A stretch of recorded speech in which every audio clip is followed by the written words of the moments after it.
மத்தேயு 1:17 வாசிங்களேன். இவ்விதமாய்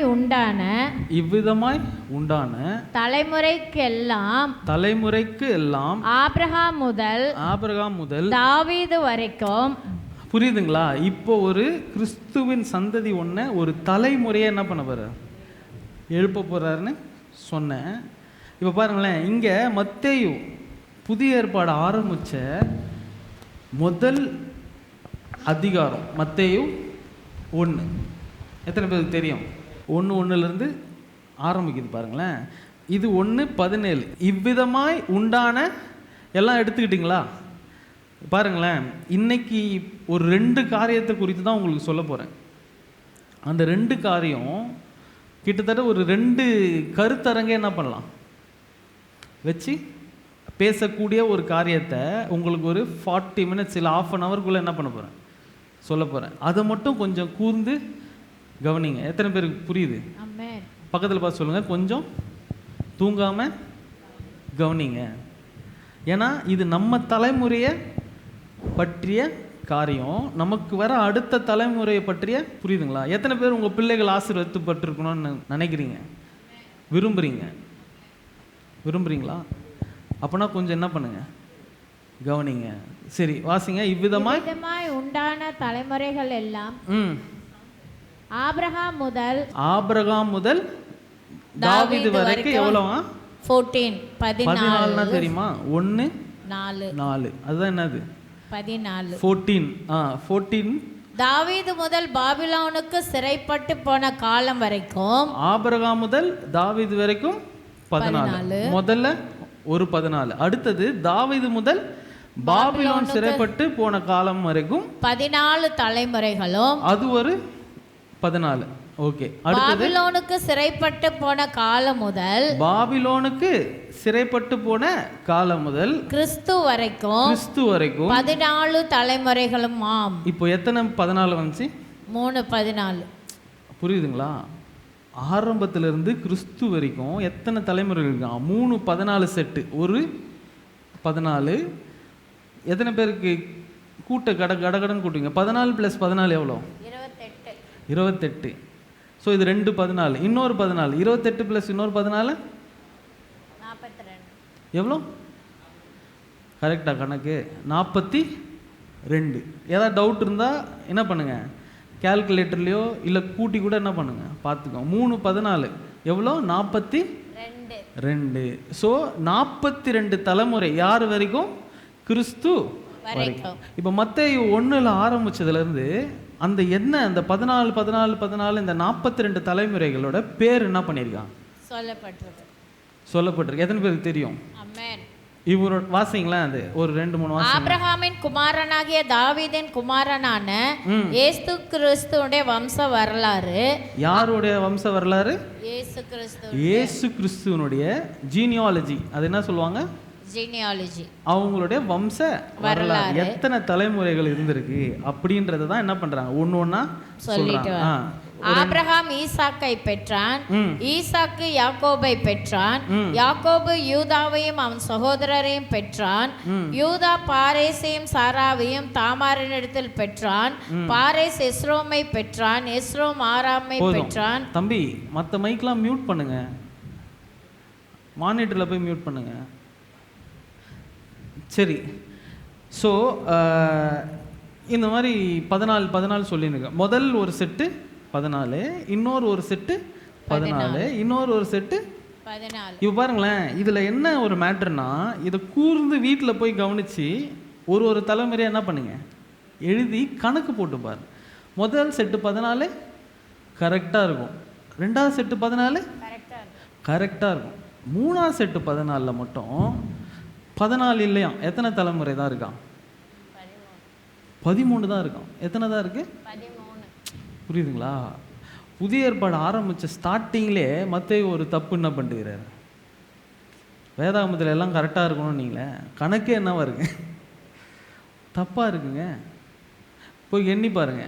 மொத்தம் 42 தலைமுறைன்னாங்க. ஆனால் முதல் 14 கரெக்டாக இருக்குது, 2வது 14 கரெக்டாக இருக்குது, 3வது 14 மட்டும் ஒரு தலைமுறையே என்ன பண்ணும், காணும். புரியுதுங்களா? எத்தனை பேர் சிட்டிசன் படம் பார்த்துருக்கீங்க?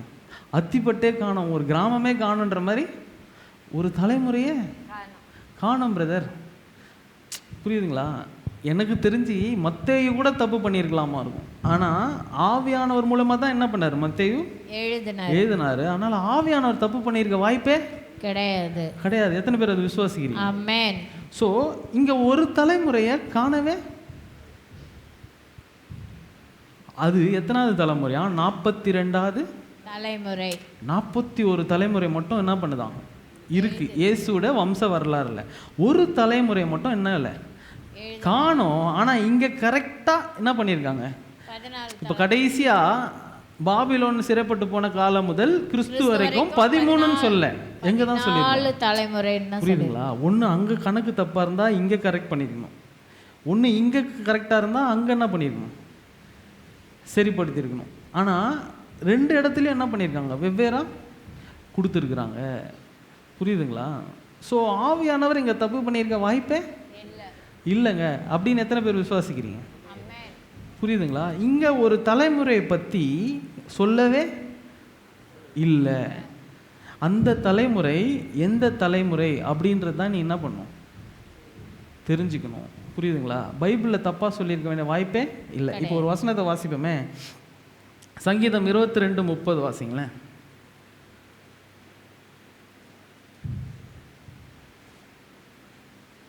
சங்கீதம் 22:30.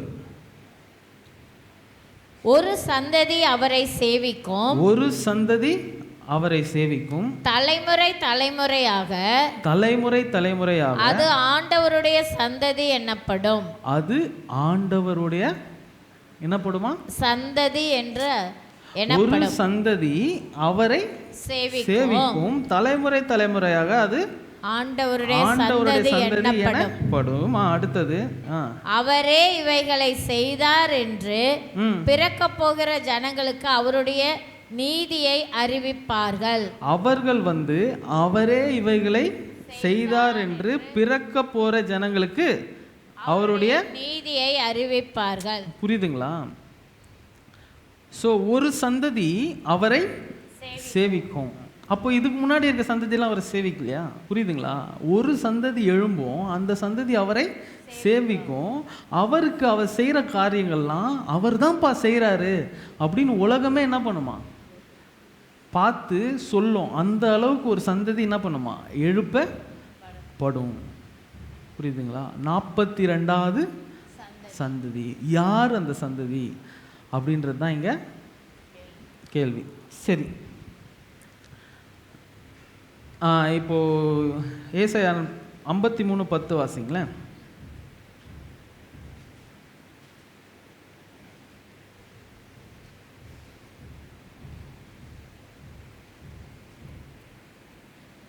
கர்த்தரோ அவரை நொறுக்க சித்தமாகி, கர்த்தரோ அவரை, இது நம்ம நிறைய தடவை இதை பற்றி பார்த்துட்டோம். கர்த்தரோ அவரை நொறுக்க சித்தமாகி அவரை பாடுகளுக்கு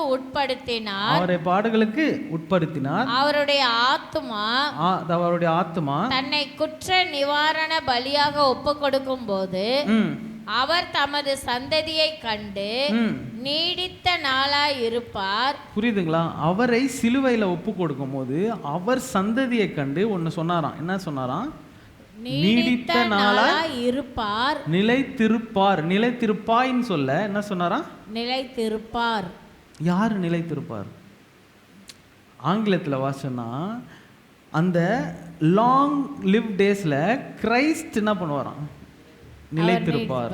புரியுதுங்களா? இப்போ கிறிஸ்து மரிச்சாரு, பின்பு உயிரோடு எழுந்தாரு, பின்பு என்ன பண்ணாரு? பரமேறினாரு. எத்தனை பேர் அது விசுவாசிக்கிறீங்க? ஸோ இப்போ எங்க இருக்காரு? பரலோகத்துல இருக்காருன்னு விசுவாசிக்கிறோம்ல. ஸோ பரலோகத்துல அவருக்கு நீடித்த நாள் இருக்குமா இருக்காதா? இருக்கும். அதனால அவர் இங்க அவர் கிறிஸ்துவை பத்தி சொல்லணும்னு அவசியமே இல்லை. ஆனா என்ன சொல்லியிருக்காங்க? கிறிஸ்து நீடித்த நாளா இருப்பார். புரியுதுங்களா? என்ன சொன்னாரு? திருப்பி வாசிங்க. அவர் தமது சந்ததியை கண்டு. யாரை கண்டு? யாரோ ஒருத்தரை கண்டு இல்லை. இப்போ யோவானை பார்த்து என்ன சொன்னாரு? சிலுவையிலேருந்து என்னங்க சொன்னாரு? அதோ உன் தாய். இந்த மாதிரி ஒருத்தரை பார்த்து சொல்லலை. ஒரு சந்ததி என்ன பண்ணாராம்? கண்டு கண்டு சொன்னாராம். என்ன சொன்னாரு? நீடித்த நீடித்த நாளாய் இருப்பார். எங்க இருப்ப? இந்த உலகத்துல நீடித்த நாளாய் நிலைத்திருப்பார். யாரு? கிறிஸ்து. புரியுதுங்களா? கிறிஸ்துக்கு பரலோகத்துல நீடித்த நாள் ஆல்ரெடி என்ன பண்ணுது? இருக்கு. அவருக்கு எங்க தான் கம்மியான நாட்கள் இருந்தாரு? இங்க பூமியில தான். எத்தனை வருஷம் இருந்தாரு? 33 வருடங்கள் இருந்தார். சோ கிறிஸ்துக்கு எங்க தான் நீடித்த நாள் தேவை? இந்த பூமியில தான். சோ ஒரு சந்ததி கிறிஸ்துவ நீடித்த நாளா பூமியில என்ன பண்ணுமா? வாழ வைக்கும். அதுதான் யாருன்னா நாம. எத்தனை பேருக்கு புரியுது? ஆமென். நம்ம ஒரு சந்ததி எழும்போம். அந்த சந்ததி யாரை வாழ வைக்குமா? கிறிஸ்துவ பூமியில வாழ வைக்கும். அந்த சந்ததி தான் நம்ம அப்படின்னு எத்தனை பேர் விசுவாசிக்கிறீங்க? நம்புறீங்க? பாருங்களேன், ஒன்றும் புரியாத புதிர் மாதிரி இவரே நம்பன்றாரு, அங்கே தான் சொல்லியா நம்பனே அப்படின்னு நீ நினச்சிட்டு இருக்கிறதுனால தான் இங்கே பிரச்சனை. பாருங்களேன். ஸோ முதலாவது நீ புரிஞ்சு கொள்ள வேண்டிய காரணம் 42வது தலைமுறை. சொல்லுங்க. 42nd generation. ஸோ நம்ம எத்தனாவது ஜெனரேஷனுங்க? 42வது தலைமுறை. ஸோ நம்ம யாருடைய ஜீனியாலஜி? யாரோட வம்சம்? நம்ம இயேசு கிறிஸ்துவின் வம்சம். இயேசு கிறிஸ்துவின் வம்சம். புரியுதுங்களா? இஸ்ரவேல் மக்கள் தான் இயேசு கிறிஸ்துவின் வம்சம். இல்லை, யாரு? நாம 42வது சந்ததியா, கிறிஸ்துவின் சந்ததியா, இயேசு கிறிஸ்து வம்சத்துல வரோம் பிரதர். இது நமக்கு புரியாதனால தான் நம்ம வாழ்க்கையில எல்லா பிரச்சனையும். ஸோ நம்ம இந்த உலகத்துல வாழ்றது யார்? நம்ம மட்டும் வாழலையா, கிறிஸ்துவும் இந்த உலகத்துல வாழ்கிறார். நீ நீடித்த நாளா இருந்தா என்ன பிரயோஜனம்னா, கிறிஸ்து நீடித்த நாளா இருப்பார். எத்தனை பேருக்கு புரியுது? ஆமென். நான் என்ன பிரதர் ஒரு 60 வருஷம் வாழ்ந்தா போதாதா? நான் வாழ்ந்து என்ன பண்ண போறேன்? நீ வாழ்ந்து ஒரு பெரிய விஷயம் பண்ண போற. அது என்னன்னா, கிறிஸ்துவ நீடித்த நாட்களா எங்க இருந்து அந்த வாக்கு தத்தத்தை பண்ணினாரு? சிலுவையில இருந்து. புரியுதா? நான் உனக்காக மரிக்கிறேன். மரிக்கிறதுனால நான் உனக்குள்ள நீடித்த நாட்களா என்ன பண்ண போறேன்? நிலைத்து இருப்பேன். நீ நீடித்த நாளாய் வாழ்வாயின்னு சொல்ல, நான் நீடித்த நாளாய் நிலைத்திருப்பார். ஸோ நீ எவ்வளோ நாள் வாழ்றியோ அவ்வளோ நாள் கிறிஸ்து இந்த பூமியில என்ன பண்ணுவார்? வாழ்வார். என்ன பண்ணுவாரு? பக்கத்துல பார்த்து சொல்லுங்க. நீ வாழ்ந்தா கிறிஸ்து இந்த பூமியில வாழ்வார். எத்தனை பேர் விசுவாசிக்கிறீங்க? ஆமென். சரி, புரியுதுங்களா? இப்போ பாருங்களேன். ஸோ நம்ம இஸ்ரேல் மக்கள் என்ன சந்ததி அப்படின்னா பாருங்களேன், நிறைய பேர் இந்த லேவி பற்றி கேட்டிருப்பீங்களா? லேவி கோத்திரம். புரியுதுங்களா? அதுதான் ரொம்ப விசேஷமான கோத்திரம். எத்தனை பேருக்கு தெரியும் அது? ஆமென். லீவாய் அப்படின்னு சொல்லுவாங்க. லேவி கோத்திரம். அந்த லேவி கோத்திரம் ஏன் ரொம்ப பவர்ஃபுல்லான கோத்திரம்னா, அவர்கள் தான் ஆலயத்துக்குள்ள என்ன பண்ண முடியுமா? நுழைய முடியும். இப்போ தேவனுடைய உடன்படிக்கை பெட்டி வந்தாலும் யார் தான் தூக்கின்னு போவானுங்க? லேவி கோத்திரத்தார் தான். மற்ற எல்லாரும் நீ எவ்வளோ பெரிய ஆளாக இருந்தாலும் எங்கே தான் நிற்கணும்? வாசல் நின்று அப்படியே பேன்னு என்ன பண்ணணும்? பார்த்துன்னு இருக்கும். தேவனுடைய ஆலயத்தில் உன்னால் என்ட்ராகவே முடியாது. நீ எந்த சந்ததியாக இருந்தால் தான் என்ட்ராக முடியும்? இதனால இந்த பெந்தகோஸ்ட் பீப்புள் மக்கள்லாம் நிறைய பேர் சொல்லி நீங்கள் கேள்விப்பட்டிருப்பீங்க, இல்லை நீங்களே சொல்லியிருப்பீங்க, சே நம்ம எங்கே பிறந்திருக்கலாம்? லேவி கோத்திரத்தில் பிறந்திருக்கலாம் பிரதர். எப்படிப்பட்ட கோத்திரத்தில்? அப்படி பிறந்திருந்தா நம்ம எவ்வளோ விசேஷிக்கப்பட்டவர்களாக இருந்திருப்போம். ஏன்னா தேவனுடைய ஆலயத்தில் நுழையிறதுக்கு யார் தாக்கத்து தகுதி இருக்கு? லேவி கோத்திரத்தார். அவங்க தான் உடன்படிக்கை பெட்டியே தூக்கிட்டு போவாங்க. அவங்க தான் ஆலயத்தில் எல்லாமே பண்ணுவாங்க. ஸோ இந்த லேவி கோத்திரம், இப்போ பாருங்களேன், இயேசு பூமியில் பிறக்கிறாராம். அவர் எங்கே பிறக்கலையாம்? லேவி கோத்திரத்தில் பிறக்கலையாம். பாருங்களேன், எபிரேயரில் ஈப்ரூஸில் பவுல் என்ன சொல்கிறாருன்னா,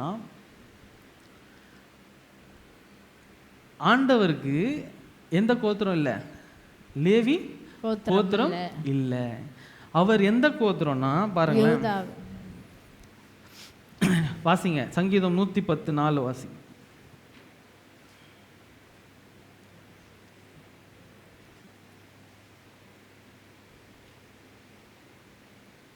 நீர் மெல்கி சேதேக்கின் முறைமையின்படி நீ மெல்கி சேதேக்கின் முறைமையின்படி என்றென்றைக்கும் ஆசாரியராய் இருக்கிறீர் என்று என்றென்றைக்கும் ஆசாரியராய் இருக்கிறீர் என்று கர்த்தர் ஆணையிட்டார். இப்போ பாருங்களேன், ஃபஸ்ட்டு நம்ம அந்த 42வது சந்ததி அப்படின்னு சொன்னல, அந்த 42வது நீ சந்ததி நீ தான் அப்படின்ட்டு கிறிஸ்து இங்கே என்ன பண்ணுறாரு, கர்த்தர் என்ன பண்ணுறாரு சொல்றாரு பாருங்களேன். என்ன சொல்றாரு, நீ மெல்கி சேதேக்கின் முறைமைப்படி என்றென்றைக்கும் ஆசாரியராய் இருக்கிறீர் என்று கர்த்தர் ஆணையிட்டார். கர்த்தர் என்ன பண்ணாராம், ஆணையிட்டார். சும்மா சொல்லலைங்க, சும்மா சொன்னாலே அது மாறாது. என்ன பண்ணாராம், ஆணையிட்டு சொன்னார். என்ன சொன்னார்னா, நீ மெல்கி சேதேக்கின் முறைமைப்படி. ஸோ நம்ம எந்த முறைமைப்படி, லேவி கோத்திரத்தின் படி இல்லை, லேவின் முறைமைப்படி இல்லை, எந்த முறைமைப்படியா, மெல்கி சேதேக்கின் முறைமை. ஸோ உனக்கு ஃபஸ்ட்டு மெல்கி சேதேக்கு முறைமைன்னா என்னன்னு தெரிஞ்சாதான் அது என்னன்னு உனக்கு என்ன பண்ணும், புரியும். புரியுதுங்களா? எத்தனை பேருக்கு தெரியும் மெல்கி சேதேக்கின் முறைமை என்ன? மெல்கி சேதேக்கின் முறைமை இவங்க 2 பேர் சொன்னாங்க, வேற யாராவது? சரி, எபிரேயர் போங்களேன், எபிரேயர் 7 போங்க.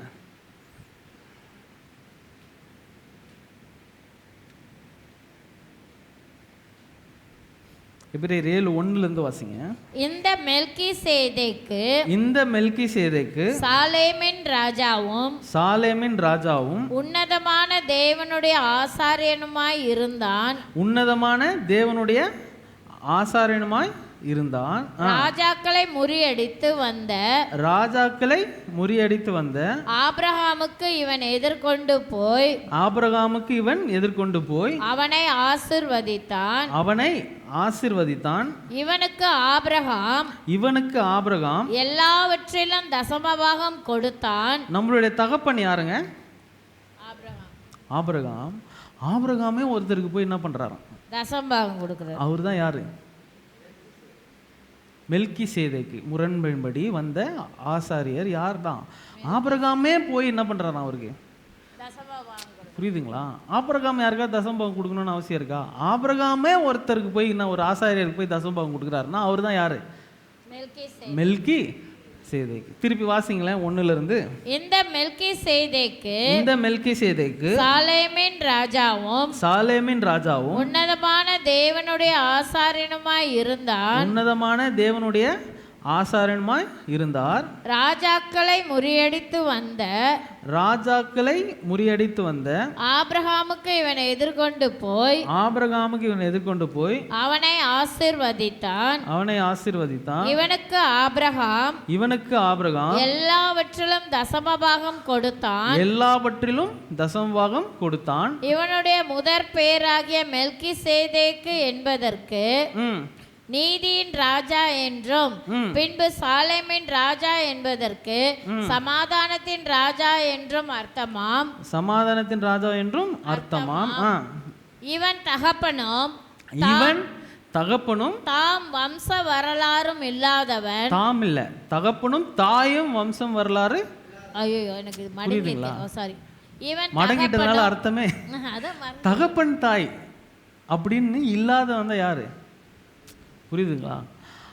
அதுக்கு அடுத்தது என்ன சொல்றாங்க பாருங்க. இவன் நாட்களின் துவக்கமும் ஜீவனின் முடிவும் அடையாளமாய் இராமல் தேவனுடைய குமாரனுக்கு ஒப்பானவனாய் என்றென்றைக்கும் ஆசாரியனாய் நிலைத்திருக்கிறான். புரியுதுங்களா? ஸோ அவருக்கு என்ன இல்லையா, தகப்பனும் தாயும் இல்லையா, 2வது ஆதியும் இல்லை, ஆரம்பமும் இல்லை, இதெல்லாம் யாருக்கு இல்லை? யாருக்கும் மேட்ச் ஆகிற மாதிரி இல்லை. யாருக்கு? கிறிஸ்துவுக்கு தான். என்ன பண்ணல, ஆதியும் இல்லை, அந்தமும் இல்லை. புரியுதுங்களா? ஸோ அந்த மாதிரி இருக்கிற ஒரு யார், கிறிஸ்துவின் தேவனுடைய குமாரனுக்கு ஒப்பானவனா என்ன பண்ணுறாராம் இருக்கிறார். அவர் தான் யார்? மெல்கி சேதேக்கு. ஸோ அவர் முறைமையின்படி தான் நம்ம என்ன பண்ணுறோமா, ஆசாரியராக இருக்கிறோம். அந்த 42வது ஜென்ரேஷன் என்ன ஜென்ரேஷனா? மெல்கி சேதேக்கின் ஜென்ரேஷன். அதுதான் நம்மளுடைய, நீ தான் அந்த ஜென்ரேஷன் கர்த்தர் ஆணையிட்டு சொன்னாராம். எப்படி சொன்னாராம்? ஆணையிட்டு சொல்லி அதிலிருந்து அவர் மனம் மாறுகிறது இல்லை. புரியுதுங்களா? ஆணையிட்டு சொன்னதே அவர் மனம் மாற மாட்டார்னு அர்த்தம் தான். திரும்பி ஒரு வேர்டை என்ன பண்ணுறாரு, ஆட் பண்ணுறாரு. அதிலிருந்து அவர் ஒரு நாளும் மாறுகிறதே இல்லை. நீ எந்த ஜென்ரேஷன்? மெல்கி சேதேக்கின் முறைமையின்படி வருகிற தலைமுறை. புரியுதுங்களா? ஸோ இவருக்கு என்னென்ன பார்த்தோம், தாயும் தகப்பனும் இல்லை. இப்போ பாருங்களேன், மத்தேயு அந்த ஒன்றில் வாட்ச எல்லாருக்கும் தாய் தகப்பன் இருந்தாங்களா இல்லையா? இவர் பெற்றான், இவனை பெற்றான், இவனை பெற்றான், இவனை பெற்றான்னு வரும். மொத்தம் 41 தலைமுறையும். ஒரு தலைமுறைக்கு மட்டும் என்ன இல்லை, தலைமுறையே இல்லை. அந்த தலைமுறை தான் மெல்கி சேதேக்கின் முறைமை. புரியுதுங்களா? இப்போ பாருங்களேன், 8 வாசிங்க, 7 வாசிங்க. அன்றியும் இங்கே மரிக்கிற மனுஷர்கள் தசமபாகம் வாங்குகிறார்கள். அன்றியும் இங்கே மரிக்கிற மனுஷர்கள் தசமபாகம் வாங்குகிறார்கள். அங்கேயோ பிழைத்திருக்கிறான் என்று சாட்சி பெற்றவன் வாங்கினான். அங்கேயோ பிழைத்திருக்கிறான் என்று சாட்சி பெற்றவன் வாங்கினான். புரியுதுங்களா? அங்கே அப்படின்னு சொல்றது எந்த ஜென்ரேஷனை சொல்றாங்கன்னா, லேவி கோத்திரத்தை. புரியுதுங்களா? லேவி கோத்திரமும் மெல்கி சேதேக் கோத்திரம் என்ன வித்தியாசம்னா, லேவி கோத்திரத்தில் தசம பாகம் என்ன பண்ணாங்களாம், வாங்கினாங்க. கொடுக்கல இல்லை, வாங்கினாங்க. ஆனால் வாங்கி செத்து போயிட்டாங்க. ஆனால் மெல்கி சேதேக் ஜென்ரேஷனில் வாங்குறாங்க, ஆனால் பிழைத்து என்ன பண்ணுறாங்களாம், மறியாமல் இருக்கிறாங்க. என்ன வித்தியாசம் பாருங்களேன். இப்போ பார்த்தீங்களா, எல்லாரும் தசம பாகம் வாங்குகிறோம். இதில் என்ன சொல்லுதுன்னா, தசம பாகம் வாங்கினா என்ன பண்ணுமா, மறியாமல். இப்போ பாருங்களேன் எப்படி இருக்கு, எத்தனை பேர் தசம பாகம் வராங்க, எல்லாம் செத்து போயிடுறாங்களே. இப்போ ஒரு பாஸ்டருக்கு நீ தசம பாகம் கொடுக்கணும், அவர் செத்து போயிட்டா அடுத்தது வரவருக்கு. அதுதான் லேவி கோத்திரம். அப்படி இருந்தால் நீ என்ன கோத்திரம், லேவி கோத்திரம். ஆனால் மெல்கி சேதேக் கோத்திரத்தில் என்ன பண்ண மாட்டாங்களாம், ஆள் மாறவே மாட்டாங்க. ஏன்னா அவங்க மறிக்கிறதே இல்லை. நீ ஒருத்தருக்கு தசம பாகம் கொடுத்தீங்கன்னா கடைசி வரைக்கும் அவருக்கு தான் என்ன பண்ணணும். புரியுதுங்களா? ஸோ இவங்க 2 பேருக்கு என்ன வித்தியாசமா, ஒருத்தர் தசம்பாகம் வாங்குறாங்க ஆனால் செத்து போயிடுறாங்க, ஒருத்தர் தசம்பாகம் வாங்குறாங்க ஆனால் என்ன பண்ணுறாங்க, மறியாமல். ஸோ தசம்பாகம் வாங்குறதுக்கு என்ன குவாலிட்டி, மறியாமல் இருக்கணும் பிரதர். புரியுதுங்களா? ஸோ அடுத்தது 9, அன்றியும் மெல்கிசேதேக்கு ஆபிரகாமுக்கு எதிர்கொண்டு போன போது லேவியானவன் தன் தகப்பனுடைய அறையில் இருந்தபடியால் தசமபாகம் வாங்குகிற அவனும் ஆபிரகாமின் மூலமாய், லேவி கோத்திரத்தில் இருக்கிறவங்க கூட அவன் யாரு, தசமபாகம் வாங்குறவன், கொடுக்கிறவன் கிடையாது. வாங்குறவனே யார் மூலியமா, அவன் ஸ்ட்ரைட்டா கொடுக்க முடியலாமா கூட, யார் மூலியமா, ஆபிரகாம் மூலியமா தசமபாகம் கொடுத்து யாருக்கு கொடுக்குறானா, மெல்கிசேதேக்கு கொடுக்குறான். எத்தனை பேருக்கு புரியுது? ஸோ யார் மட்டும் இல்லை, அவரு நம்ம தகப்பனாகிய ஆபிரகாம் கிட்டே தசமபாகம் வாங்குறது மட்டும் இல்லாமல் லேவி கிட்டே என்ன பண்ணியிருக்காரு, தசமபாகம் வாங்க. புரியுதுங்களா? ஸோ லேவி தான் யாரு, நான் தான் தேவனுடைய சந்ததின்னு சொல்லிட்டு இருக்கவங்க தான் யாரு, லேவி. அவங்க மட்டும்தான் உள்ள போகணும்னு சொல்லிட்டு இருக்கவங்களே தசமபாகம் ஒருத்தவங்க கொடுக்குறாங்களா, அது யாருக்கு தானா, மெல்கிசேதேக்கு. ஏன்னா இது யார் இந்த மெல்கிசேதேக்கு, இவ்வளோ நேரம் சொல்லின்னு இருக்காரு. இப்போ பாருங்களேன், மோசே என்ன பண்ணார், இந்த 10 கட்டளை இந்த காரியங்கள்லாம் பெற்றுக்கொள்றதுக்கு முன்னாடி ஒரு காரியத்தை போய் என்ன பண்ணுறாரு, விஷனில் பார்க்குறாரு. அப்போ பார்க்கும்போது ஒரு ஆவிக்குரிய ஒரு என்ன பண்ணுறாரு, ஆலயத்தை பார்க்குறாரு. அவர் எப்படிலாம் கீழே போய் என்ன பண்ணணும், அந்த ஆலயத்தை கட்டணும் அப்படின்னு ஒரு காரியத்தை விஷனை பார்க்குறாரு. அதில் பார்க்குறதுல அந்த ஸ்பிரிச்சுவல் ஆவிக்குரிய ஆலயத்தில் ஆசாரியராக இருக்கிறது தான் யாரு, மெல்கிசேதேக்கு. எத்தனை பேருக்கு புரியுது? ஆமென். பரலோகத்தில் இருக்கிற ஆவிக்குரிய ஆசாரியர் தேவாலயத்தில் ஆசாரியராக இருக்கிறவங்க தான் யாரு, மெல்கிசேதேக்கு. உங்களுக்கு புரியுதா? லேவி யாருன்னா மனுஷன்லேருந்து வந்து தேவன்கிட்ட ஜெபிக்கிறவங்க. புரியுதுங்களா? மெல்கிசேதேக்கு யாருன்னா தேவன்கிட்ட இருந்து வந்து பூமிக்கு ஜெபிக்கிறவங்கல்ல, எல்லாரையும் ஆசீர்வதிக்கிறவங்க. வித்தியாசம் புரியுதா? புரியுதுங்களா? நீங்கள் உபவாச ஜெபம் இப்போ நீ இங்கேருந்து என்ன பண்ணுற, தேவன்கிட்ட கேட்குற, நீ அந்த சந்ததி இல்லைப்பா, அது யாரு, லேவி கோத்திரம். நீ யாரு, மெல்கிசேதேக் கோத்திரம். எப்படின்னா தகப்பனை நீ அறிந்திருக்கிற, தகப்பன் என்ன செய்கிறாருன்னு பார்த்துட்டு அதை அப்படியே வந்து எங்கே செய்யணும். எத்தனை பேருக்கு புரியுது? பூமியில் அதை வந்து செய்கிற கோத்திரம் தான் யாரு, மெல்கி சேதேக்கின் முறைமையின்படி வருகிற நம்ம 42வது தலைமுறை. பக்கத்தில் பார்த்து சொல்லுங்க, 42வது தலைமுறை. நீ யாருங்க? கிறிஸ்துவின் வம்சவழியில 42nd ஜெனரேஷன். யார் முறைமையின்படி? மெல்கி சேதேக்கின் முறைமையின் படி. 11 வாசிங்களேன். அல்லாமலும் இஸ்ரவேல் ஜனங்கள் லேவி கோத்திர ஆசாரிய முறைமைக்கு உட்பட்டிருந்தது அல்லவோ நியாயப்பிரமாணத்தை பெற்றார்கள். அந்த ஆசாரிய முறைமையினாலே, இருங்க பொறுமையா வாசிங்க. அல்லாமலும் இஸ்ரவேல் ஜனங்கள் லேவி கோத்திர ஆசாரிய முறைமைக்கு உட்பட்டிருந்தது அல்லவோ நியாயப்பிரமாணத்தை பெற்றார்கள். இஸ்ரேல் மக்கள் எதுல உடன்பட்டிருந்தாங்களாம்? லேவி கோத்திரத்தில் உடன்பட்டிருந்ததுனால தான் நியாயப்பிரமாணத்தை பெற்றார்கள். அந்த ஆசாரிய முறைமையினாலே பூரணப்படுதல் உண்டாய் இருக்குமானால், அந்த நியாயப்பிரமாணத்தினாலே பூரணப்படுதல்னா புரியுதுங்களா? எல்லா காரியத்தையும் ஃபுல்ஃபில் பண்ற காரியம் நியாயப்பிரமாணம் இருந்திருந்தா ஆரோனுடைய முறைமையின்படி அழைக்கப்படாமல், ஆரோனுடைய முறைமையின்படி அழைக்கப்படாமல் மெல்கி சேதேக்கினுடைய முறைமையின்படி அழைக்கப்பட்ட வேறொரு ஆசாரியர் எழும்ப வேண்டுவது என்ன? அழைக்கப்பட்ட வேறொரு ஆசாரியர் எழும்ப வேண்டியது என்ன? புரியுதுங்களா? லேவி கோத்திரத்தின்படி இஸ்ரவேல் மக்கள் எதை பெற்றுக்கொண்டாங்களாம்? நியாயப்பிரமாணத்தை பெற்றுக்கொண்டாங்களாம். அது முழுமை அடைகிறதா, அது உன்னை நிரப்புகிறதா, அது உன்னை முழுமைப்படுத்துறதா இருந்தா இயேசு, அதாவது யாரு? மெல்கி சேதேக்கின் முறைமையின்படி வருகிற இயேசு வருவதற்கான அவசியம் என்ன? புரியுதுங்களா? இப்போ பாருங்களேன், அடுத்தது ஆசாரியத்துவம் மாற்றப்பட்டிருக்குமே, ஆனால் நியாயப்பிரமாணமும் மாற்றப்பட வேண்டியதாகும். புரியுதுங்களா? ஆசாரியத்துவம், இப்போ நியாயப்பிரமாணம், இப்போ பாருங்களேன் எல்லாம் சண்டை போட்டுன்னு இருக்கும். லா, கிரேஸ், நீ யாரு? நான் லா, நீ யாரு? கிரேஸ், நீ யாரு? லா, கிரேஸ், லா கிரேஸ்ன்னு இல்லை. புரியுதுங்களா? எதனால லா போச்சுன்னா மெயினான காரியம் ஆசாரியத்துவம் மாறிச்சுங்களாம். யார் மாறிட்டாங்களாம்? ஆசாரியத்துவம் மாறினது. எந்த ஆசாரியத்துவம் இருந்துதான்? ஆரோனுடைய ஆசாரியத்துவம், லேவி கோத்திரத்தின் ஆசாரியத்துவம் இருந்த இடத்துல ஒருத்தர் வார்த்தையா இருந்தவர் மாம்சமா பிறந்த உடனே அவர் எங்க இருந்து வரல? இவங்கள மாதிரி தசம்பாகம் வாங்கி சாவரவர் இல்லை, அவர் மரித்து மரணத்தை ஜெயித்தவர். ஸோ அவர் எங்க இருந்து வந்தாரு?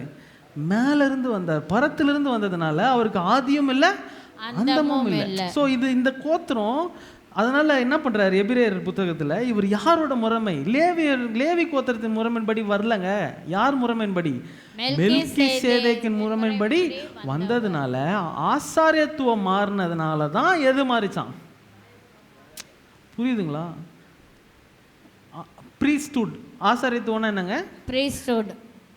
பிரீஸ்ட்ஹுட், ஒரு ஆலயம் இருந்தால் அதுக்கு என்ன இருப்பாங்க? பிரீஸ்ட்னு இருப்பாங்க. எத்தனை பேருக்கு தெரியும்? நம்ம பாஷையில் சீனியர் பாஸ்டர், பிரீஸ்ட், எது வேணா என்ன பண்ணிக்கோ சொல்லிக்கோ. பிரீஸ்ட்ஹுட்டு மாறினதுனால தான் நியாயப்பிரமாணம் மாறிச்சு. புரியுதுங்களா? நியாயப்பிரமாணம் மாறினதுனால கிருபை அப்படி இல்லைங்க. பிரீஸ்ட்ஹுட் மாறினதுனால நியாயப்பிரமாணத்துக்கு அங்கே வேலையே இல்லாமல். ஏன் நியாயப்பிரமாணத்துக்கு வேலை இல்லாமல் இருந்ததுன்னா, அடுத்தது வாசிங்களேன். இவைகள் எவரை குறித்து சொல்லப்பட்டிருக்கிறதோ அவர் வேறொரு கோத்திரத்துக்கு உள்ளானவராய் இருக்கிறாரே, அந்த கோத்திரத்தில் ஒருவனாகிலும் பலிபீடத்து ஊழியம் செய்ததில்லையே. நம்முடைய கர்த்தர் யூதா கோத்திரத்தில் தோன்றினார் என்பது பிரசித்தமாய் இருக்கிறது. அந்த கோத்திரத்தை குறித்து மோசே ஆசாரியத்துவத்தை பற்றி ஒன்றும் சொல்லவில்லையே. அல்லாமலும் மெல்கி சேதேக்குக்கு ஒப்பாய் வேறொரு ஆசாரியர் எழும்புகிறார் என்று சொல்லி இருப்பதினால் மேற் சொல்லியது மிகவும் பிரசித்தமாய் விளங்குகிறது. மேற் சொல்லியது பிரசித்தமாய். ஆண்டவர் எந்த கோத்திரம் இல்லை, இப்போ அம்மா நடுவில் சொன்ன யூதா கோத்திரம் இல்லை, எங்க நேரம் மெல்கி சேதேக்கின். புரியுதுங்களா? அங்கிருந்து வந்தார். ஸோ அங்கிருந்து வந்தவருக்கு என்ன இல்லை? மரணம் எந்த வித சம்பந்தமும் இல்லை. ஸோ எதனால நியாயப்பிரமாணம் மாற்றப்பட்டுச்சுன்னா, எது மாற்றப்பட்டுச்சான்? ஆசாரியத்துவம் மாற்றப்பட்டது, அதனால தான் நியாயப்பிரமாணம் மாறியது. ஏன்னா நியாயப்பிரமாணம் முழுமை அடைகிற ஒரு பூர்ணப்படுதலா இல்ல. இப்ப 28 வாசிங்களேன்.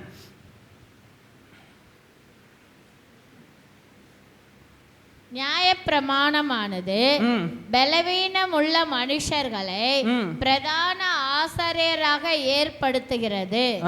நியாயப்பிரமாணத்திற்கு பின்பு உண்டான ஆணையோடே விளங்கிய வசனமோ என்றென்றைக்கும் பூரணரான குமாரனை ஏற்படுத்துகிறது. இந்த ஒரு வார்த்தையை நீ வாழ்க்கையில புரிஞ்சுக்கிட்டீங்கன்னா அவ்வளவுதான், உனக்கு சுவிசேஷமே புரியுதுங்களா?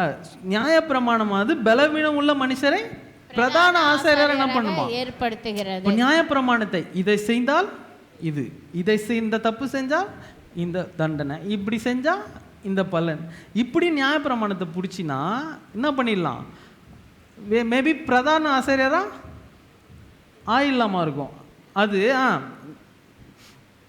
நியாயப்பிரமாணத்துக்கு பின்பு உண்டான ஆணையோட விளங்கின வசனமோ, ஆணையோட என்ன ஆணைங்க அங்க படிச்சுமே, நீ யாரோட முறைமையின்படி? மெல்கிசேதேக்கின் முறைமையின்படி அந்த ஆணையோடு பிறந்த எந்த வசனம்? திருப்பி வாசிங்க. நியாய பிரமாணத்திற்கு பின்பு உண்டான ஆணையோட விளங்கிய வசனமோ, ஆணையோடு விளங்கிய வசனம், அந்த வசனம் தான் யாரு? இயேசு கிறிஸ்து. நாங்க வார்த்தைன்னா வசனம்னா எல்லாம் முழிக்கிறீங்க. யார் அது வார்த்தை? இயேசு கிறிஸ்து. அந்த வசனமோ என்றென்றைக்கும் பூரணரான குமாரனை ஏற்படுத்துகிறது. சோ நம்ம யாருங்க? பூரணரான குமாரர்கள். சோ தேவன் பூமிக்கு வந்ததுக்கு என்ன ஏற்பட்டுச்சுதான்? நியாயப்பிரமாணத்தை எடுத்துட்டு பிரதான ஆசாரியரை நம்மளை ஏற்படுத்தல, தேவனுடைய புத்திர சுவிகாரனா அவருடைய பூரண குமாரனை ஏற்படுத்தினார். அதுதான் இயேசு வந்து செய்த பெரிய காரியம். இன்னும் யார் ஆக்கல? பிரீஸ்ட்ஹுட் ஆக்கல. உன்னை யார் ஆக்கிட்டாரு? குமாரர்களாக, ராயல் பிரீஸ்ட்ஹுடா என்ன பண்ணிட்டாராம்? இப்ப நீ ஆங்கிலத்தில் அதை வாசிச்சனா என்ன போட்டிருக்குன்னா, ராஜரீக சந்ததி ஆசாரியத்துவம். நம்ம யாருங்க? ராஜரீக சந்ததி. ராஜரீக பாருங்களேன், நிறைய பேர் திருநெல்வேலியில் கூட ஒரு பாஸ்டர் இருக்கார், அவர் சர்ச்சு பேர் என்னது? ராயல் ஃபேமிலி பாலசேகர்னு ஒருத்தர் இருக்காரு, போய் பாருங்க. யார் அவரு? பேர் என்ன வச்சிருக்காரு? Royal priesthood. ஏன்னா நம்ம யாரு? ராஜரீக சந்ததிங்க. இப்ப நியாயப்பிரமாணம் ஏன் பலவீனம், ஏன் நியாயப்பிரமாணம் இல்லாம போச்சுன்னா, நியாயப்பிரமாணத்தினால என்னதான் உருவாக்கிக்க முடியும்? ஒரு ஒழுங்கான மனுஷனை வேணா என்ன பண்ணிருக்க முடியும்? ரூல்ஸ் படி கீழ்படுகிற மனுஷனா பிரதான ஆசாரியனா என்ன பண்ணிருக்க முடியும்? உருவாக்கி இருக்க முடியுமே தவிர, அந்த நியாயப்பிரமாணத்தினால தேவனுடைய குமாரனை ஒரு காலமும் உருவாக்க முடியாது. எத்தனை பேர் விசுவாசிக்கிறீங்க? வசனம் வந்துதான் தேவனுடைய குமாரனை உருவாக்கியது. எத்தனை பேர் புரியுது? ஃபர்ஸ்ட் புரியணும். புரியுதுங்களா? திருப்பி ஒரு தடவை வாசிச்சிருங்க. நியாய பிரமாணமானது பலவீனம் உள்ள மனுஷர்களை பிரதான ஆசாரியராக ஏற்படுத்துகிறது. நியாய பிரமாணத்திற்கு பின்பு உண்டான ஆணையோட விளங்கின வசனமோ என்றென்றைக்கும் பூரணரான குமாரனை ஏற்படுத்துகிறது. என்றென்றைக்கும் பூரணனான குமாரனை ஏற்படுத்துகிறது. ஓகே, கார்த்தி இங்க வாங்களேன். அப்போஸ்தலர் 3:21 வாசிங்களேன்.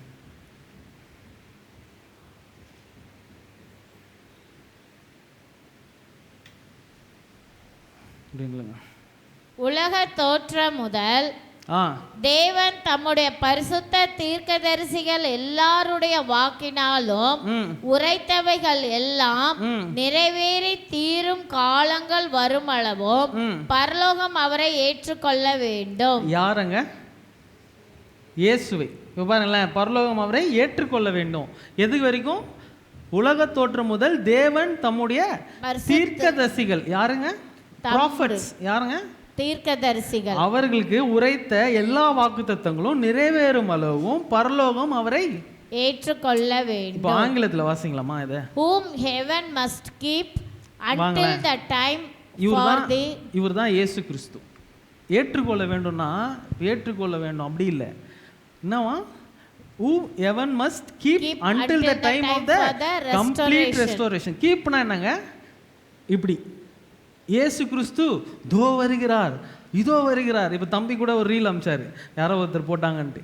இஸ்ரேலில் என்ன ஆயிடுச்சான், ஏதோ ஒன்று நடந்துச்சான், ஜீசஸ் இஸ் கம்மிங் சூன், எல்லாம் ரிப்பண்ட் அப்படின்னு. ஜீசஸ் வரமாட்டாருங்க.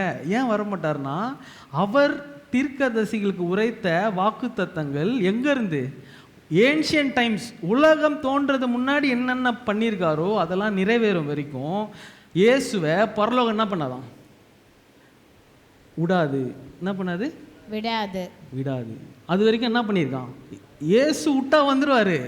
யார் தான் பிடிச்சி வச்சிருக்கா, பரலோகம் பரலோகம் எது வரைக்கும்னா, அப்பா சொன்ன வாக்கு தத்தங்கள் யாருக்கு, ப்ராஃபட்ஸ்னா யாருங்க, தன்னுடைய ஊழியக்காரர்களுக்கு உரைத்த வாக்கு தத்தங்கள். யாரு, நம்ம கமாலியல் சுந்தர் சிங்கிற்கு உட்பட ஆரம்பத்தில் இருந்தார் பாருங்க, ஆதாமிலிருந்து கமாலியல் சுந்தர் சிங் வரைக்கும் கொடுத்த வாக்கு தத்தங்கள் நிறைவேற வரைக்கும் கிறிஸ்துவை பரலோகம் என்ன பண்ணாதான், விடாது.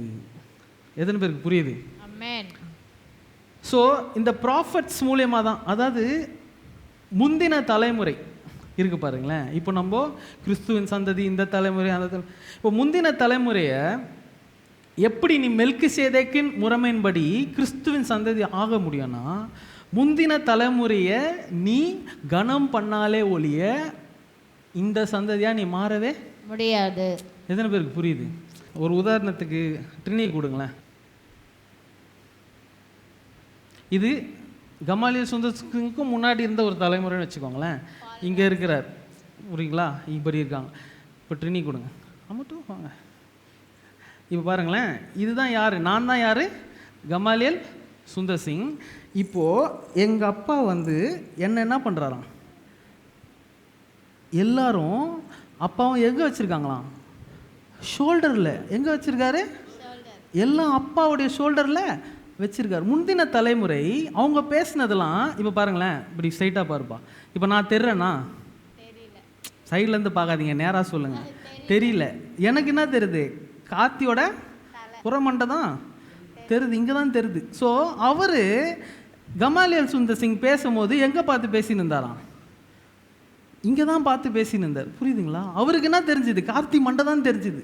அதுதான் என்ன பண்ணார், பேசினார். ஆனால் அவருக்கு மேலே உக்காந்துட்டு இருந்தது யார், நான். இப்போ நான் பேசுறது, இப்போ எனக்கு தெரியுதுலாம் எங்கே, கார்த்தி மண்டை தான்.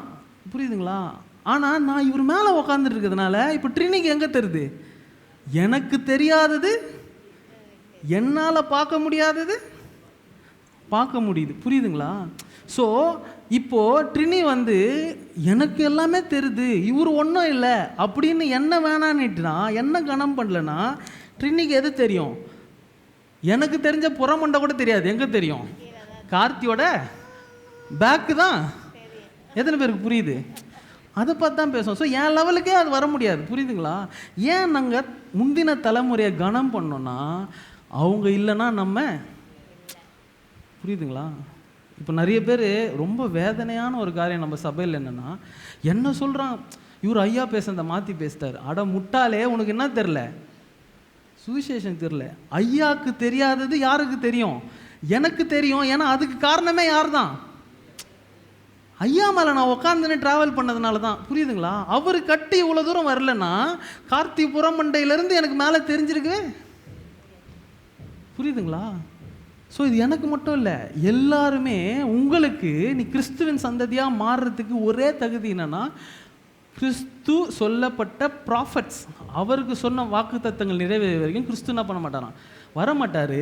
ஸோ மகனாகிய உனக்கு என்ன தெரியணும்னா, உன்னுடைய தலைமுறையை, உனக்கு பிந்தின தலைமுறையை நீ கனம் பண்ணாத ஒழிய உன்னால் மேலே வர முடியாது.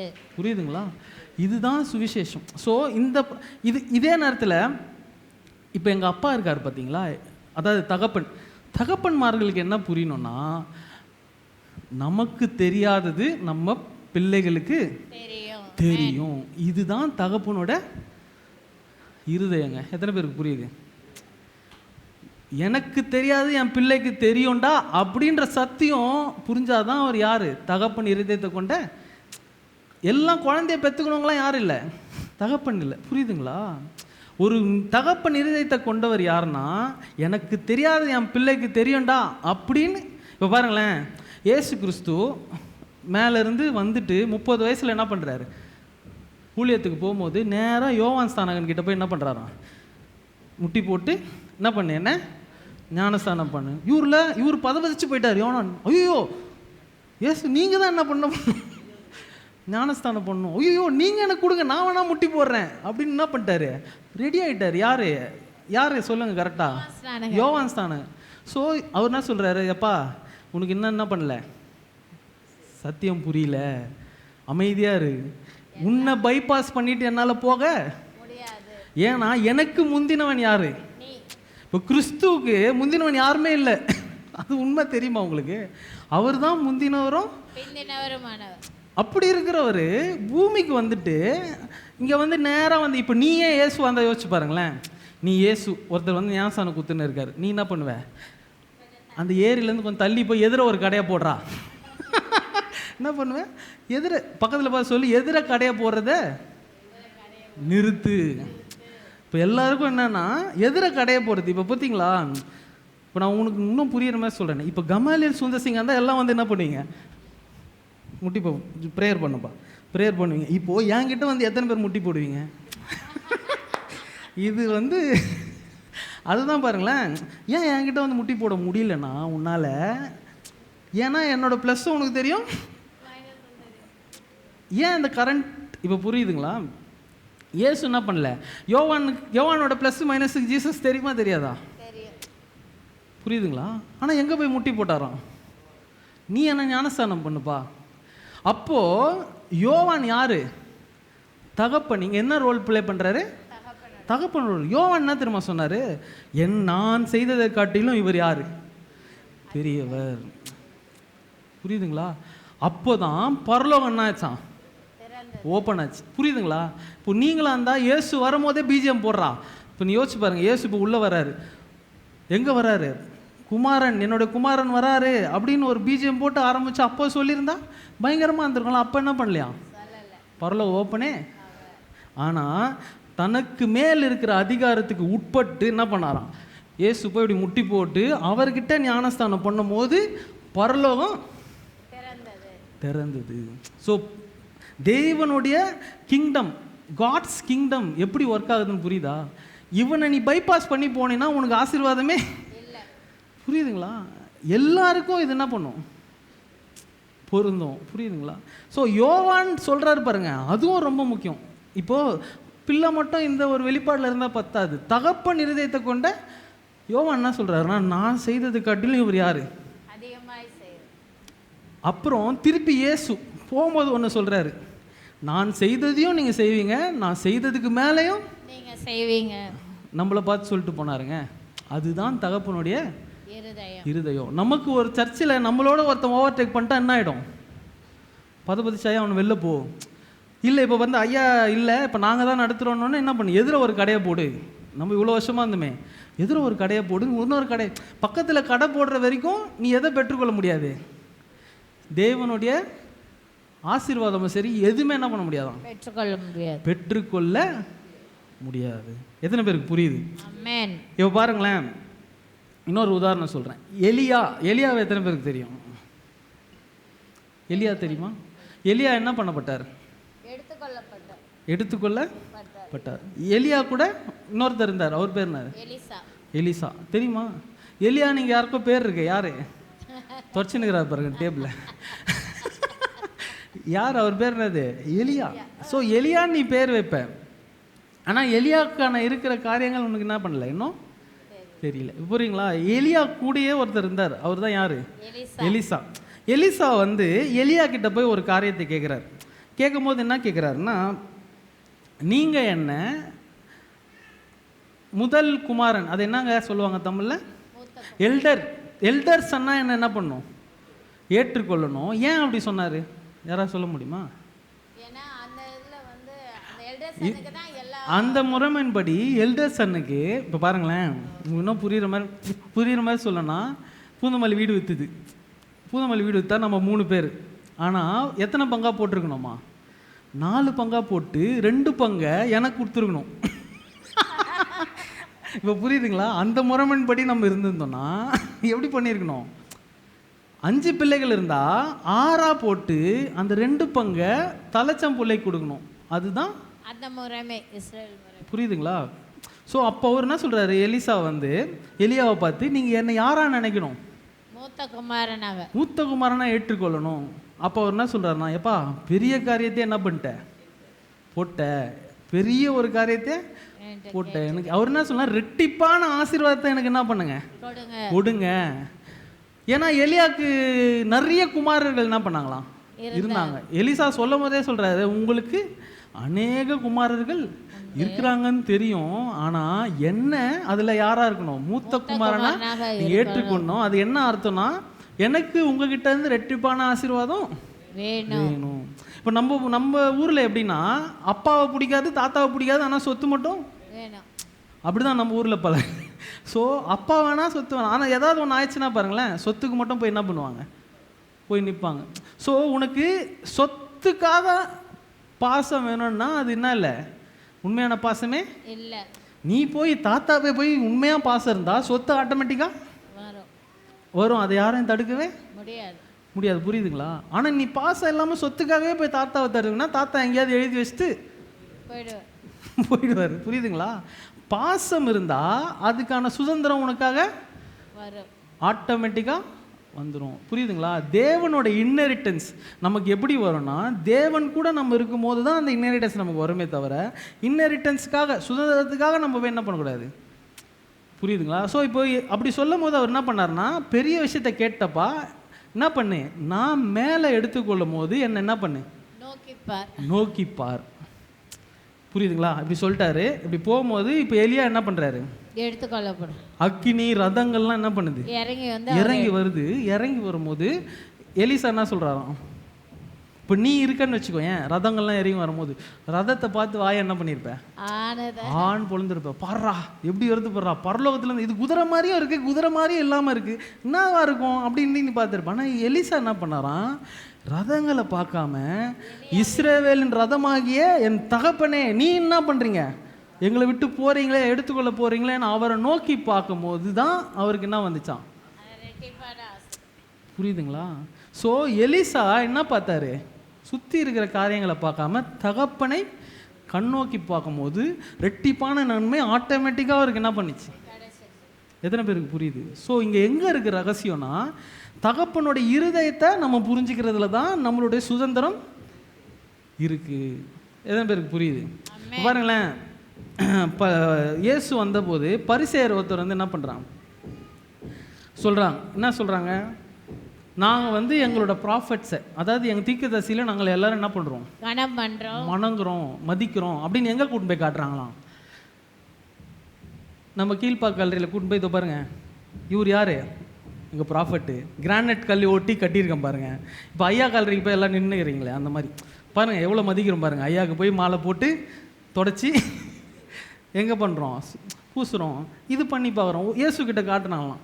அப்போது அவர் சொல்கிறாராம், இயேசு என்ன சொன்னாராம், நீ அவரை மதிச்சிருந்தா முதல்ல அவன் செத்துருக்கவே. புரியுதுங்களா? நீ கல்லறிஞ்சதுனால தான் இப்போ அவன் செத்து கல்லறையில் இருக்கான். இப்போ என்ன சொல்கிற, கல்லறையை கழுவிட்டு பாருங்களேன், எல்லாம் நம்ம கதை மாதிரியே இருக்கே அப்படின்னு அவர் இருக்கிற வரைக்கும் அவரை கல்லறிஞ்சிட்டு அதுக்கப்புறம் சண்டே சர்ச்சை கூட விட்டு ஐயா கல்லறையில் போய் உட்காந்துருவேன். அந்த லெவலுக்கு நீ ஏன் வரனா, நீ என்ன நினைக்கிற, கனம் பண்ணுற, அது கனம் இல்லை. புரியுதுங்களா? உங்கள் தலைமுறையை, உங்களை நடத்தின உங்கள் ப்ராஃபட்ஸை நீங்கள் எப்படி கனம் பண்ண முடியும்னா, பாருங்களேன், கனம்னா என்ன தெரியுங்களா? இப்போ கமாலியர் சுந்தர் சிங் இவர் தான் வச்சுக்கோங்களேன். இவர் வரும்போது இப்படி உட்காந்துருந்தனா இப்படி எழுந்து இப்படி தட்டுறது, இப்படி வணங்குறது, இதுக்கு பேர் என்னது, அதுக்கு பேர் என்னவா, உண்மை, ரொம்ப உண்மையாக சொல்லக்கூடாது, அப்படி இல்லை. அதுக்கு பேர் என்னது, மரியாதை. அதுக்கு பேர் என்னது, ரெஸ்பெக்ட் பற்றி நான் பேசலை, புரிஞ்சுக்கோங்க. இங்கே என்ன பற்றி பேசலை, ரெஸ்பெக்ட் பற்றி பேசலை. கனம்னா என்ன தெரியுங்களா? அங்கே உட்காந்துருக்கார் கேலப்ரது, அவரோட இருதயத்தில் நான் பேசும்போது ஒன்று நினைக்கிறார், பா இவருக்குள்ளே ஆண்டவர் என்ன பண்ணுறாரு, இருக்கிறார்ப்பா, இவர் என்ன பண்ணியிருக்காரு, இவர் பேசுகிறதுல ஒரு வெளிச்சம் இருக்குப்பா, அதை நான் என்ன பண்ணுறேன், கனப்படுத்துகிறேன்னு அவர் இருதயத்தில் நினச்சாலே எனக்கு என்னென்னலாம் வல்லமை இருக்கோ அது அவருக்கும். இதுக்கு தான் கனப்படுத்துறது. புரியுதுங்களா? ஐயா வாங்க ஐயா, ஐயா போதகரே, ஐயரே அப்படி கூப்பிட்றது என்ன இல்லை, அவங்க சொன்ன மாதிரி அது என்னது, ஆக்ஷன் மேடம். இது ஏன்னா பின்னாடி போனால் நீ என்ன பண்ணுவ, திட்டுவேன்னு தெரியும். அது கணமே. எது கணமா? இப்போ பாருங்களேன், இயேசு வந்து அந்த 12 சீஷர்களுக்கு மட்டும்தான் பேய்களை துரத்தவும் வியாதிகளை குணமாக்கவும் அதிகாரம் கொடுக்குறேன் அப்படின்னு என்ன பண்ணார், கொடுத்தாரு. ஆனால் ஒரு இடத்துல போகும்போது இவங்க 12 பேரை தாண்டி ஒருத்தர் என்ன பண்ணுறான்னா பேயை ஓட்டின்னு இருக்கான்.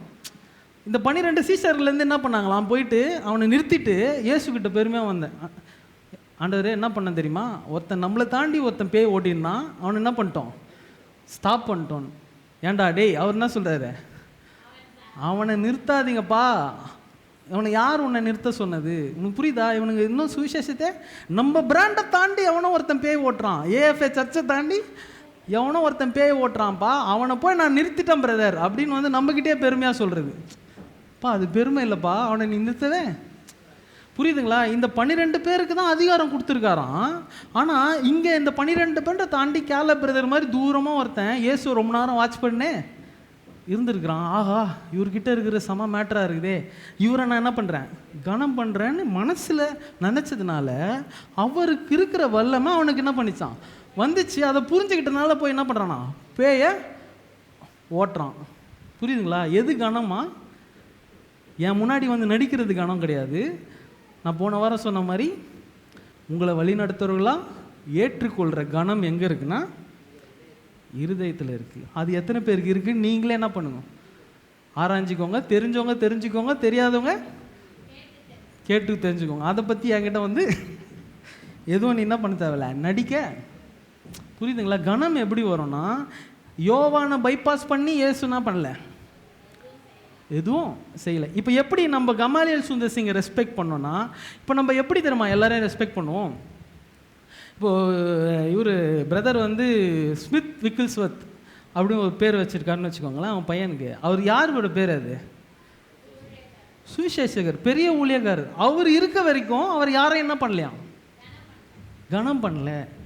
ஸோ எவ்வளோ ஊழியக்கார் நான் சொல்ல, ஒருத்தர் ஊழியக்கார் பேருன்னு சொல்லிட்டு போக முடியும். அவங்க இருக்கிற வாழ்கிற காலத்தில் ஒருத்தரும் அவர்களை என்ன பண்ணலையாம், கனம் பண்ணவே. போய் அவங்களோட ஹிஸ்ட்ரிலாம் படிங்க, யாரும் அவங்கள என்ன பண்ணல, கனம் பண்ணல. ஆனால் அவங்க செத்துட்ட பிறகு அவங்கள பற்றி பேசாத செய்தியே இல்லை இன்னைக்கு கிறிஸ்தவ உலகத்தில். ஸ்மித் விக்கில்ஸ்வர்த்தை பற்றி பேசுவாங்க, எல்லாம் கென்னத் ஹேகனை பற்றி பேசுவாங்க, எல்லாரை பற்றியும். ஆனால் அவங்க இருக்கிற காலத்தில் அவங்கள என்ன பண்ணல. ஸோ ஒருத்தன் செத்து போனால் கனம் பண்ணுறது ஈஸி. பக்கத்தில் பார்த்து சொல்லுங்கள், செத்து போன பிறகு உன் ஐயாவை நீ கனம் பண்ணுறது ஈஸி, உன் ஊழியக்காரனை கனம் பண்ணுறது ஈஸி. ஏன் உன் சொந்தக்காரனே நீ கனம் பண்ணுறது, எத்தனை பேர் அது உணர்ந்துருக்கீங்க? செத்து போனவொன்னே அவனை பற்றி அந்த இதில் ப்ரேயர் மீட்டிங்கில் போய் பெருமையாக பேசுவேன், ஆனால் இருக்கிற வரைக்கும் அவனை கண்டிருக்கவே மாட்டேன். புரியுதுங்களா? ஸோ செத்து போன பேருக்கு கனம் பண்ணுறது நம்ம ஊர் பழக்கம். ஆனால் இருக்கும் போதே என்ன பண்ணுங்க, கனம் பண்ண கற்றுக்கொள்ளுங்கள். இப்போ போறீங்களா, இப்போ செத்து போயிட்டாரு, இப்போ எப்படி கமாலியல் சுந்தர்ஸுக்கு கனம் பண்ணுறது சொல்லுங்களேன்? அவருடைய இப்போ இருக்க ப்ரெசன்ட் ப்ராஃபட்ஸை கனம் பண்ணுறது தான். யாரை கனம் பண்ணுறது தான்? புரியுதுங்களா? நிறைய பேர் என்ன நினச்சிட்டு இருக்கிறாங்க, எங்களுக்கு எங்கள் ஐயா தான், இவனுங்க கிடக்குறானுங்க. இப்போ இருக்கிற கரண்ட் ப்ராஃபிட் யார்? இவனுங்க நம்ம பார்த்துருக்குமா, அம்மா வந்து தெரியாதான், ஐயா எப்பவுமே திடீர்னே இருப்பார், ஐயா உங்களுக்கு தெரியுமே. அது மாதிரிலாம் இல்லாமல் என்ன பண்ணுவாங்க, ஐயா சிஸ்டர் உங்களுக்கு கூட தெரியாது, ஐயாவை பற்றி எங்களுக்கு தான் தெரியும் அப்படி. ஐயாவை பற்றி உனக்கு எப்படிமா தெரியும்? யாரோட புருஷன் அது?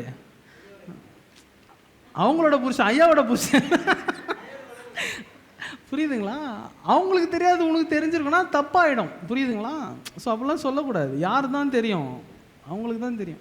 நீ என்ன பண்ணுற அந்த மாதிரிலாம் அந்த டோனில் ஒன்று பேசுவான், ஐயா இது வந்து சப்ப பீஸு அப்படி. உனக்கு என்ன புரியலன்னா, கரண்ட் ப்ராஃபிட்டை கனம் பண்ணுறது யாரை கனம் பண்ணுறது? கமாலியல் சுந்தரத்தை கனம் பண்ணுறது. கரண்ட் ப்ராஃபிட்டை கனவீனம் பண்ணுறது யாரை கனவீனம் பண்ணுறது?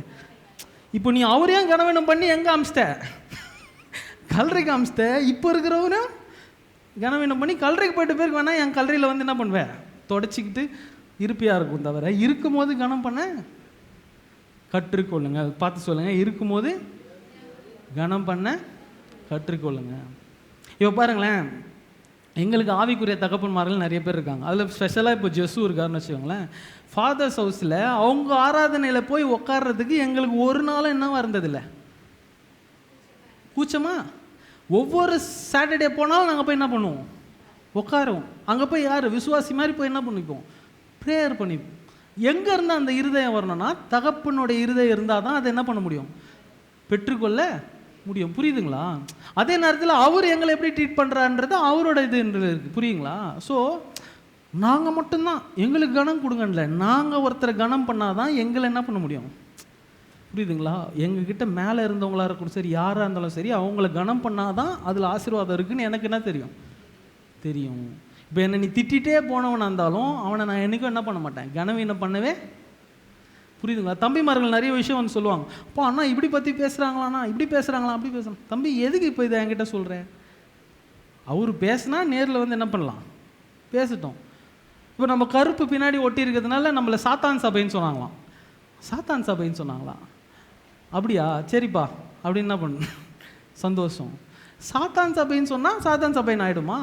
புரியுதுங்களா? மக்களுக்கு எங்கன்னா கருப்பு பின்னாடி போட்டுனா யாரா, அந்த சாத்தான் சபையிலேருந்து தான் எல்லா நன்மையும் நீ பெற்றுக்கொண்டேன்னு என்ன பண்ணிடுற, மறந்துடுற. அது சாத்தான் சபையாக இருந்தால் இந்த நிலைமைக்கு வந்திருக்கவே மாட்டேன். ஏன் இதெல்லாம் சொல்கிறேன்னா, நீ ஐயாவை எப்போ கனம் பண்ண முடியும்னா ப்ரெசன்ட் ப்ராஃபட்டை கனம் பண்ணாதான், ப்ரெசன்ட் ஊழியக்காரை கனம் பண்ணாதான் ஐயாவை கனம் பண்ண முடியும். இது வந்து நான் சொல்லலை பிரதர், யார் சொல்லியிருக்கா?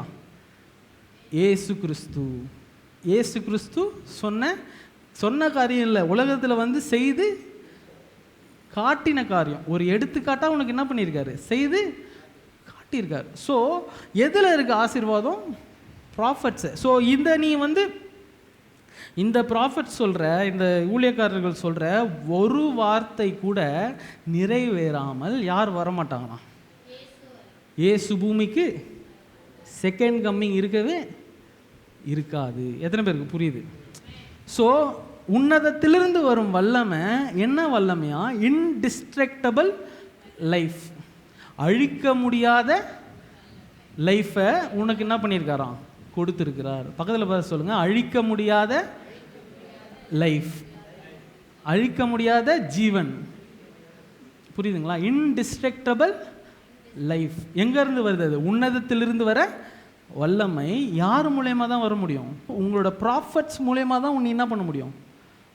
உங்களுடைய தீர்க்கதரிசிகள் மூலயமாவும் உங்கள் ஊழியக்காரர்கள் மூலயமா தான் நீ அந்த ஆசீர்வாதத்தை பெற்றுக்கொள்ள முடியும். இவங்கள பைபாஸ் பண்ணி நான் பரலோகத்துக்கு போகிறேன்னு போவே. இப்போ யோவானுக்கு என்ன பண்ணுச்சு, பரலோகம் திறந்துச்சு. ஏசு போய் யோவானை தகப்பனாக மதித்து ஞானஸ்தானம் எடுக்கும்போது பரலோகம். நீ சப்போஸ் தெரிஞ்சோ தெரியாமலோ உன் ஊழியக்காரை மதிக்கலைன்னா பரலோகம் என்ன பண்ணாது, டோர் க்ளோஸ்டு பிரதர். என்னாச்சு? எப்போ தான் பரலோகம் டோர் க்ளோஸ் ஆக முடியும்? நீ பாவம் செஞ்சால் கூட ஓப்பன் ஆகிடும். எப்போ? தேவன் வைத்த ஊழியக்காரர்களை பைபாஸ் பண்ணி நீ போனீன்னா ஆசீர்வாதம் இருக்காது. புரியுதுங்களா? இது எதை பற்றி பேசுகிறேன்? எனக்கு மரியாதை கூடின்றதுக்காக இதை பேசலை. இது என்ன சீரீஸில்? வல்லமை. என்னது? உனக்கு ஒரு இன்டிஸ்ட்ரக்டபிள், அழிவில்லாத ஒரு வாழ்க்கையை, ஜீவனை கொடுத்துருக்காரு. அது எப்படி பெற்றுக்கொள்ள முடியுமா? உங்களுடைய ப்ராஃபட்ஸ் மூலயமாவும் பரிசுத்த ஆவியானவர் ஊற்றப்பட்டது மூலயமாவும். நம்ம எந்த தலைமுறையை சார்ந்தவங்களாம்? மெல்கி சேதேக்கின் முறைமையின்படி இருக்கிறோம். பக்கத்தில் பார்த்து சொல்லுங்கள், 42nd ஜென்ரேஷன். தேங்க்யூப்பா. 42nd 42வது தலைமுறை. யாருடைய வம்சம்? ஏசு கிறிஸ்துவின் வம்சம். புரியுதுங்களா? ஸோ இனிமே இஸ்ரவேல் மக்கள் தான் யாரு? இயேசுக்கா தெரிந்து கொள்ளப்பட்ட ஜனங்கள் கிடையாது. அவங்களே என்ன ஆயிட்டாங்க, வேற முறைமை ஆயிட்டாங்க. உன்னை ஸ்ட்ரைட்டாக இயேசுவின் முறைமையில் வம்சத்தில் என்ன பண்ணிட்டாராம், சேர்த்துட்டார். யார் மூலியமா? இயேசு கிறிஸ்துவின் மூலியமா. ஏன்னா அவர் எந்த முறைமையில் வரல, லேவி கோத்திரத்தின் முறைமையின்படி வராமல் யார் முறைமையின்படி? மெல்கி சேதேக்கு. மெல்கி சேதேக்கு யாரு? பூமியிலிருந்து பரலோகத்துக்கு வேண்டவர் இல்லை, பரலோகத்திலிருந்து பூமிக்கு வந்து ஆசீர்வதிக்கிறவர். எத்தனை பேருக்கு புரியுது? இப்போ நீ யாருன்னா பரலோகத்திலிருந்து எங்கே வந்திருக்க? பூமிக்கு வந்திருக்க. புரிஞ்சுக்கோ, நீ ஏன் மெல்கி சேதேக்குனா நீ எங்கேருந்து வந்திருக்க? பரலோகத்திலேருந்து பூமிக்கு வந்துட்டு, அதுதான் உன்னோட அசைன்மெண்ட்டே. பூமியில் இருக்கவங்கள ஆசீர்வதிக்கணும். இப்போ நீ இங்கேருந்து புஷ்ஷுன்னு எங்கே போவ? எப்போ இஸ்ரேலில் பாம்பு வெடிக்கும் அப்போ இயேசு வருவார். இயேசு வர மாட்டார் பிரதர். இயேசு எப்போ தான் வருவார்? இன்டெஸ்ட்ரக்டபிள் லைஃப், நீ பரலோகத்தில் செய்யப்படுவது போல பூமியில் செய்யப்படுவதாக யார் மூலியமாக தான் செய்யப்படணும்னா உன் மூலியமாக தான். புரியுதுங்களா? மெல்கிசேதேக்கின் முறைமை. நம்ம யார் தலைமுறை? மெல்கிசேதேக்கின், இயேசு கிறிஸ்துவின் வம்சம். மெல்கிசேதேக்கு யாருன்னா பரலோகத்திலிருந்து வந்த ஆசாரியர். ஸோ நம்ம யார்? ராஜரீக. புரியுதுங்களா? ஸோ இதை புரிஞ்சுக்கிட்டினாலே உன் வாழ்க்கை மாறிடும். ஸோ இந்த காரியத்தில் உனக்கு மரணமே இல்லை. ஏன்னா ஒருவரே மரித்திருக்க, நாம் எல்லாரும் என்ன பண்ணோமா? மரித்தோம். ஒருவர் உயிரோடு எழுதும்போது நாமளும் அவரோட கூட. எத்தனை பேர் பிலீவ் பண்ணுறீங்க?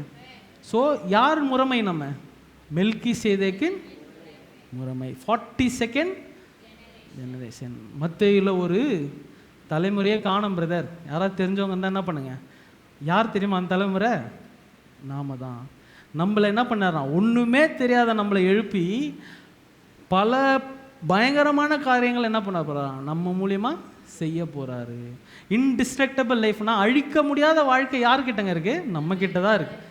புரியுதுங்களா? நம்ம வாழ்க்கையை அழிக்கவே முடியாது. அதை நம்ம பூமியில் இருக்கிறவங்க, இயேசுவை அறியாதவர்களுக்கு கொடுக்கறதுக்காக தான் நம்மளை என்ன பண்ணியிருக்காரு?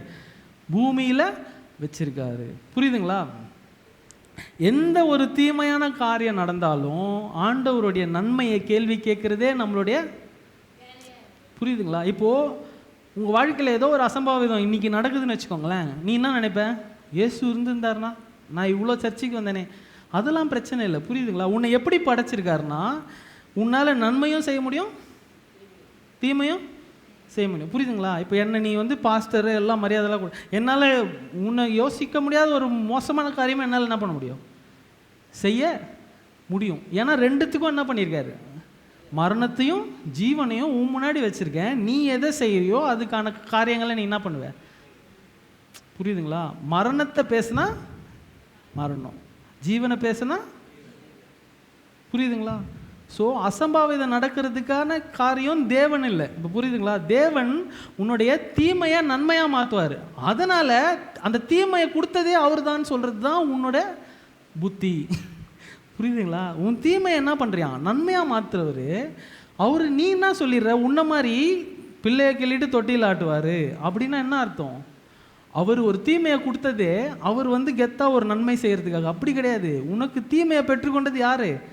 நீ. அதுக்கு வந்து நன்மையாக மாற்றுறது யார்? ஆண்டவர். அதனால தீமையை கொடுத்ததே ஆண்டவருடைய சித்தம் பிரதர். கேன்சர் ஆண்டவருடைய சித்தம். சோத்திரம் சோத்திரம் சொன்னால் உன்னோட பெரிய பைத்தியக்கார யாரும் இருக்க முடியாது. புரியுதுங்களா? உன் தீமையை நன்மையாக மாற்றுற தேவன் யார்? நாம தேவன். ஆனால் தீமைக்கும் அவருக்கும் சம்பந்தமே இல்லை. இதை நீ வாழ்க்கையில் புரிஞ்சுக்கிட்டாலே நீ எந்த தலைமுறையாகலாம்? இயேசுவின் தலைமுறை, மெல்கிசேதேக்கின் முறைமைப்படி என்ன பண்ணலாம்? 42nd ஜென்ரேஷன் ஆகலாம். எல்லாரும் அப்படியே எழுந்து நிற்போம்.